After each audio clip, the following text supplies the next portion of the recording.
Welcome everybody, it's Karen. I've got a 5 by 7 inch pop-up box card to share today. It's a bigger card, a bigger pop-up card than I have made. So I've had to modify it, and I've got a PDF for you down below if you want the instruction sheets. So I'm using these Papero Studio, the White Christmas, some of the pattern papers, and these are the White Christmas cut-aparts. Now, these are amazing. They're six designs and 3 sheets of each design. They come on 300 GSM cardstock, so they are super thick, really nice cut-aparts. But as I was going through it, I noticed all these little gnomes that are playing musical instruments or singing, and I thought that would be so fun in a pop-up box card.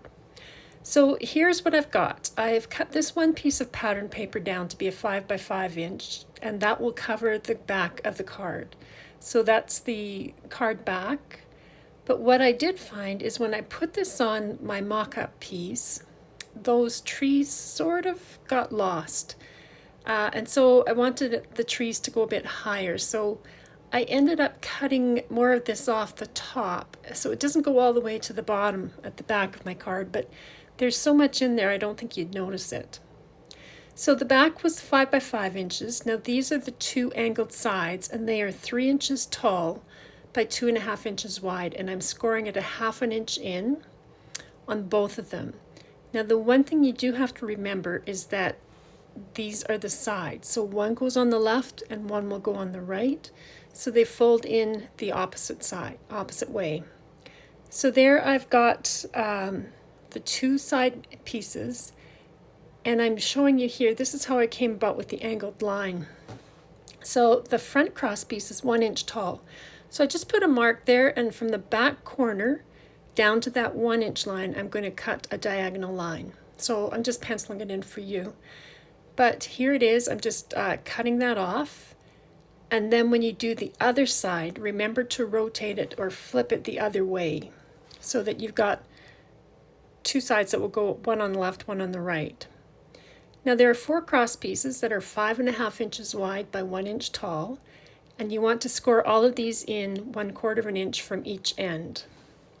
So score it at 1/4 inch and 5.25 inches. And then all of those tabs will get folded in. Now I put one aside for the very front of the card, but the other 3 I ended up just fussy cutting into sort of snowbanks. If you had a die, you could easily do that.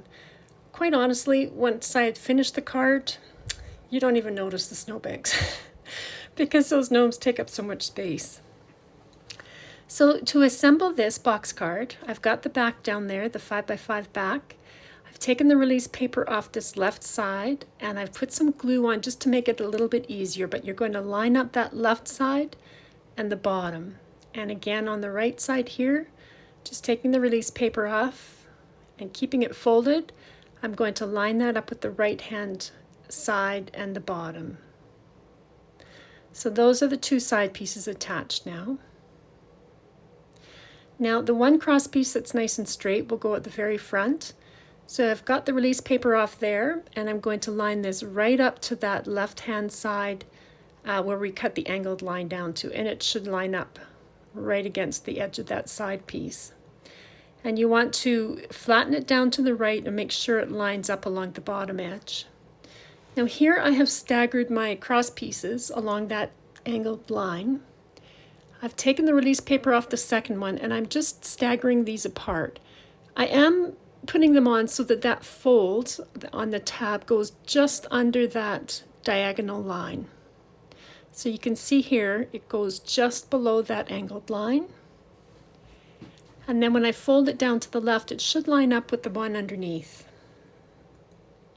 So I'm going to just put each of these in and just stagger them away from each other. So that's what I'm doing there. So again, just spacing them apart a little bit and then pressing down those tabs.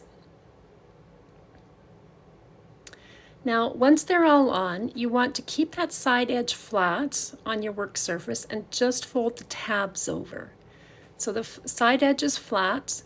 Now with the tabs folded over to the right, I can remove all the release papers here, and I did add glue to mine just to help make it a bit easier.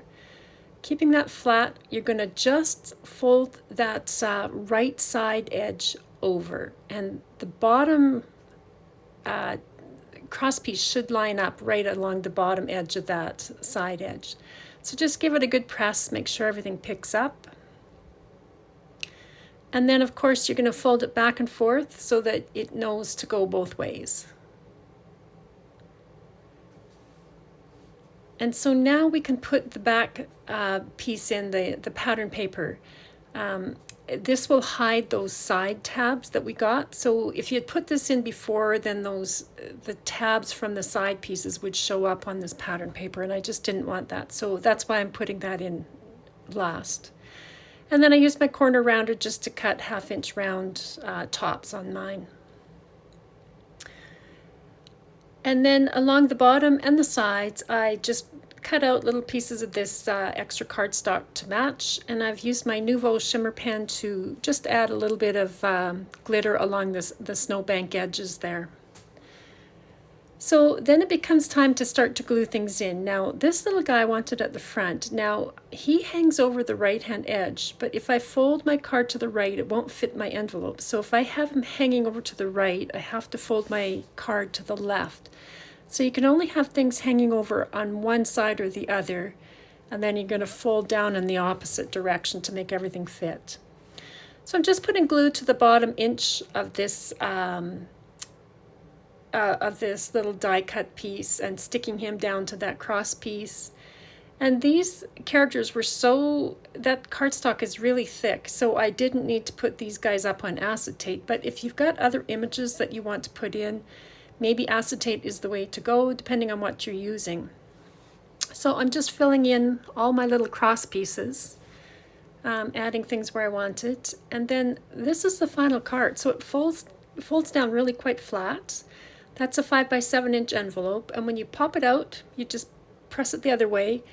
And it's just full of happy little gnomes all making music, which I thought was really quite cute. There's a few little presents in there. I've decorated the sides of the box and the back.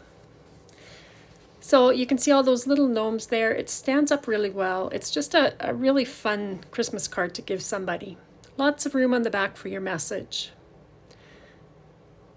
So you guys, I hope that's given you some ideas. You think of all the other things you've got in your stash that you could use in this. So thanks for stopping by. I hope everybody's having a great day. Talk to you next time. Bye.